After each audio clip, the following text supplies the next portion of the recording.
नमस्कार, आपके साथ हूं मैं राजीव शर्मा। पश्चिम बंगाल में वक्फ कानून के विरोध में भड़की हिंसा की आग धीरे धीरे बुझ रही है, लेकिन सियासी आग लगातार भड़क रही है।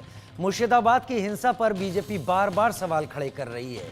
ममता बनर्जी को सवालों के कटघरे में खड़ा कर रही है। उत्तर प्रदेश के सीएम योगी आदित्यनाथ ने भी मुर्शिदाबाद हिंसा को लेकर ममता को घेरा। दंगाइयों को संरक्षण देने का आरोप मढ़ा। योगी की नसीहतों पर ममता भड़क उठी। पश्चिम बंगाल के इमामों के साथ संवाद के दौरान ममता योगी पर ही भड़काने का आरोप लगाने लगी।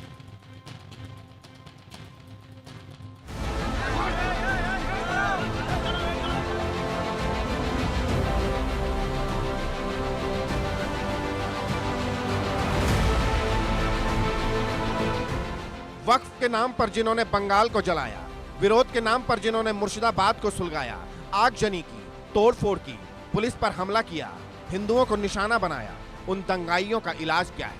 उन बवालियों की सजा क्या है? इस सवाल का जवाब यूपी के सीएम योगी आदित्यनाथ ने दिया। योगी ने बताया कि कैसे बंगाल की हिंसा रुकेगी, कैसे आगजनी थमेगी, कैसे दंगाई ठंडे होंगे, कैसे उपद्रवी पस्त पड़ेंगे। बंगाल जल रहा है, वहां की मुख्यमंत्री चुप है, दंगाइयों को शांति दूत कहती है। अरे लातों के भूत बातों से कहां मानने वाले हैं? लेकिन सेकुलरिज्म के नाम पर इन लोगों ने दंगाइयों को दंगा करने की पूरी छूट दे रखी है। पूरा मुर्शिदाबाद पिछले एक सप्ताह से चल रहा है। जोगी बड़ो बड़ो बात कर रहा है, सबसे बड़ा भोगी है। महाकुंभ में कितना लोगों का मौत हुआ, कितना लोगों ने इंजर्ड हुआ, कोई लिस्ट ऑफ पब्लिकली दिया? नहीं दिया। बड़ा बड़ा बात करते हो। कितने एनकाउंटर में मेरा मारा, एक भी रैली किसी को नहीं करने देते, एक भी मिছিল नहीं करने देते।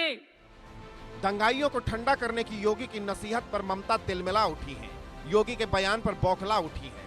ममता ने योगी पर यह बयान तब दिया जब वक्फ कानून के विरोध में भड़की मुर्शिदाबाद की हिंसा के बाद वो पश्चिम बंगाल के इमामों से मिल रही थी, वक्फ कानून से लेकर मुसलमानों से बात कर रही थी और इस दौरान केंद्र सरकार को आड़े हाथों ले रही थी। और बंगाल में बीजेपी पोलराइजेशन करने चाहता है, जैसे हमारा गवर्नमेंट चला जाए और वो आने से आपको तो खाना भी बंद कर देगा। दिल्ली में देखा, বাঙালি এলাকায় মাছ ভাত বন্ধ, মাছ মাংস সব বন্ধ। ये लोग की दंगाई है। मोथाबाड़ी, फराक्का, शामशेरगंज में कम्युनल क्लास जो लोग किया है उनको बढ़ावा देना है। उनको ममता बनर्जी भड़का रहा है, दिल्ली जाओ, दिल्ली बंद करो। अरे दिल्ली तो यूपी होकर जाना पड़ेगा, जाओ ना दिल्ली। दिल्ली में, यूपी में, बिहार में ममता नहीं है, जाओ।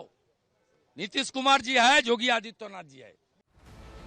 पश्चिम बंगाल में सियासी गलियारे का पारा चरम पर है और ये सियासी तपिश तब और बढ़ने लगी जब देश की सबसे बड़ी अदालत में वक्फ कानून को लेकर सुनवाई शुरू हुई। इस दौरान याचिकाकर्ताओं की ओर से कपिल सिब्बल ने दलील पेश की।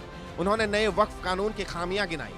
कपिल सिब्बल ने कहा, कानून के जरिए आस्था के अभिन्न अंग के साथ दखल अंदाजी की गई है। कपिल सिब्बल ने कहा कि नए कानून से सरकारी दखल बढ़ेगा। उन्होंने सवाल उठाए कि क्या अधिकारी तय करेंगे कि संपत्ति किसकी है। अनुच्छेद 26 का हवाला देते हुए कपिल सिब्बल ने कहा कि वक्फ कानून मुस्लिम उत्तराधिकार का उल्लंघन है। वक्फ कानून धार्मिक मामलों में दखल है।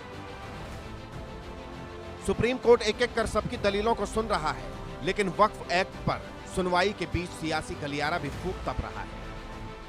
संविधान की कई धाराओं के ऊपर ओवरलैपिंग की गई है और जब ये ओवरलैपिंग की गई है तो हम लोगों ने आकर के न्याय के मंदिर में खड़े हैं, न्याय के मंदिर में ही गुहार लगाई और कहां जाएंगे। विपक्ष सुप्रीम कोर्ट से आस लगाए बैठा है, लेकिन सवाल है कि नए वक्फ कानून से आखिर इतनी दिक्कत क्यों है? क्या वक्फ के नाम पर मुसलमानों को भड़काया जा रहा है? क्या साजिश के तहत हिंसा के लिए उकसाया जा रहा है? क्या जानबूझकर बंगाल को सुलगाया जा रहा है? Bureau report, India news.